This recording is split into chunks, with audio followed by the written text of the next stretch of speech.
একটি বিয়ের অনুষ্ঠান।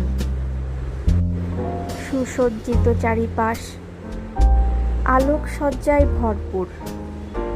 চেয়ারগুলোকেও জামা আর টাই পরিয়ে দেওয়া হয়েছে। টেবিলে সবকিছু সাজানো গোছানো, সুন্দর আলোকসজ্জা, ঝিকমিক করছে চারিদিকে। কেউ কেউ ঘুরে বেড়াচ্ছে, আবার কেউ কেউ ছবি তোলায় মগ্ন।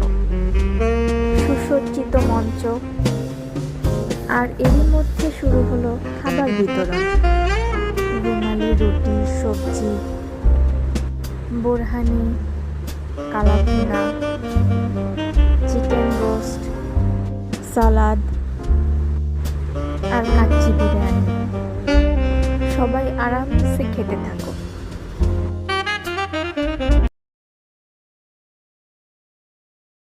আর বেশি বেশি করে নিতে থাকো। আর শেষে কুলফি খেয়ে বাড়ি যাই।